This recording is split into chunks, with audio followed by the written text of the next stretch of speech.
Comme vous devez le savoir, la participation des citoyens à la vie politique n'est pas évidente, tout simplement parce que lorsque nous sommes plusieurs millions de citoyens, il est difficile d'avoir tous un rôle actif au sein de la vie politique.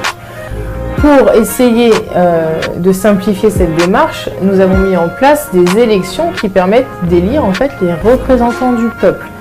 Ces représentants du peuple ont pour fonction d'exprimer notre opinion sans que nous soyons présents.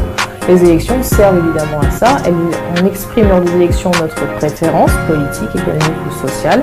Et alors, les représentants du peuple peuvent prendre le relais pour exprimer à notre place nos opinions.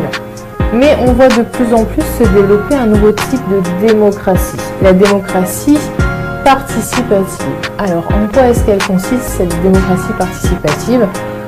Tout simplement, si vous prenez le mot de base participative, c'est-à-dire que les citoyens sont de plus en plus sollicités dans la vie politique, mais sollicités de façon très active. Qu'est-ce qu'on peut faire pour solliciter les citoyens ? Tout simplement, on peut mettre en place un certain nombre de débats, de réunions qui vont permettre en fait directement aux citoyens d'exprimer leurs opinions et leurs préférences. Soyons clairs, ce sont des débats, des réunions qui ont lieu au niveau local, c'est-à-dire qu'on ne peut pas, ou ça serait difficile de mettre ça en place à un niveau trop grand, puisqu'évidemment le nombre reposerait problème, et donc du coup ces débats, ces réunions sont mises en place au niveau local. Alors qu'est-ce qu'on entend local ? Souvent c'est quartier, ça peut être évidemment des villes, quand la ville est à taille réduite, ça serait Paris ou Lyon seraient des mauvais exemples par exemple. Et donc l'idée, c'est que chaque participant peut librement exprimer ses opinions sans passer par un représentant et pouvoir exprimer directement, effectivement, si oui ou non il est d'accord avec une mesure, avec une loi qui devrait passer ou qui est passée. Les exemples, ce sont les conseils de quartier. Ça peut être un débat par exemple sur l'installation d'un city-stade, ça peut être sur la politique de développement durable de la ville ou du quartier, ou les nuisances qui peuvent exister des fois au sein de quartiers, des nuisances sonores entre voisins, etc. Et à ce moment-là, au lieu de faire appel uniquement aux représentants du peuple, ce sont les citoyens eux-mêmes qui se déplacent. Ils sont élus pour la plupart dans leur établissement et aspirent à devenir des citoyens actifs, très impliqués dans la société.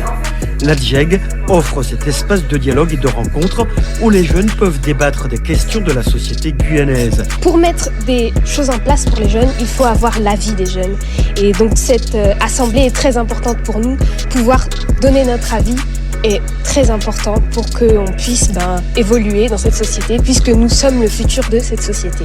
Cette instance est importante car elle permet aux jeunes de discuter, de parler aux élus, de montrer ce que l'on a besoin. La CTG ou encore toutes les instances composées par des adultes, comme je l'ai dit, voient la jeunesse d'un regard extérieur et n'a pas vraiment accès à tout ce que se passe avec la jeunesse guyanaise.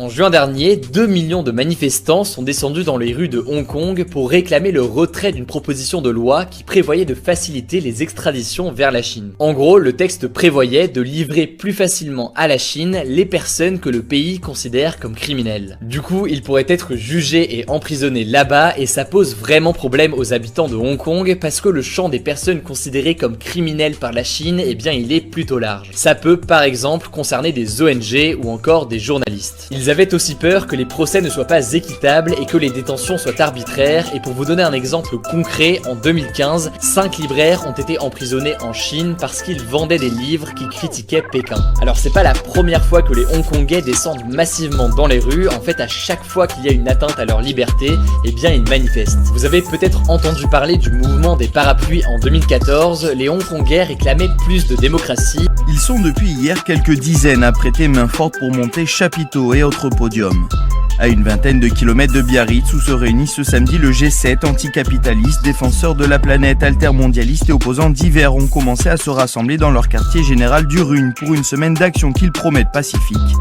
Le gros des troupes devrait débarquer au cours de la journée, alors que le contre-sommet sera officiellement lancé mercredi matin par des conférences et des ateliers. Au total, plus de 5000 personnes sont attendues dans cet ancien centre de vacances du groupe Nestlé, aujourd'hui désaffecté.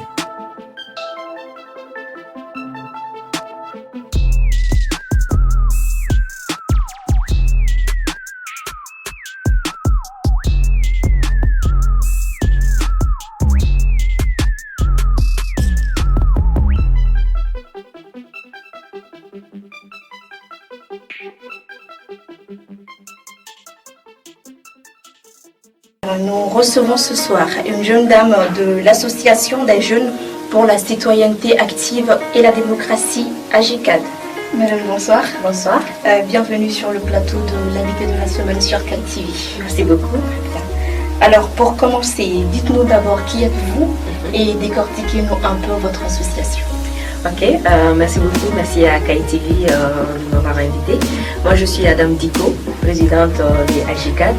Vous l'avez si bien défini, c'est Association des jeunes pour la citoyenneté active et la démocratie. D'accord. Alors, AGICAD a été créé en 2014 par des jeunes actifs sur différentes thématiques, notamment la santé, l'éducation et la citoyenneté.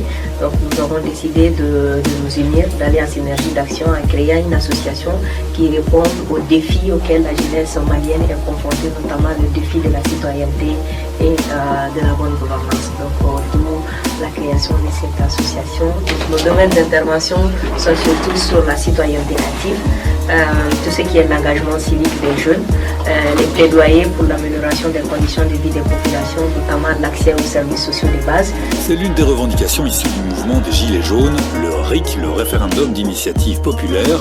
Il s'agirait d'inscrire dans la législation la possibilité de permettre à n'importe qui de proposer une mesure, une loi. Si suffisamment de personnes soutiennent cette mesure ou cette loi, elle serait alors soumise au vote des citoyens. Le RIC est au cœur des revendications des Gilets jaunes en France. Il fait aussi son chemin en Belgique où un collectif de citoyens milite pour le RIC en rencontrant des élus comme ici et des Gilets jaunes sur le terrain. On constate tous qu'on a un problème de représentativité. Il y a depuis maintenant beaucoup d'années quand même un grand fossé qui s'est creusé entre le monde politique et le citoyen. C'est un leurre de nous faire croire que nous sommes en démocratie parce que nous élisons nos mandataires tous les 5 ans. Cela ne garantit absolument pas que ce qu'ils vont décider est l'expression de la volonté des gens. Et donc les Gilets jaunes ont bien raison, c'est vraiment le RIC, ce sont les lettres de noblesse du mouvement Gilets jaunes.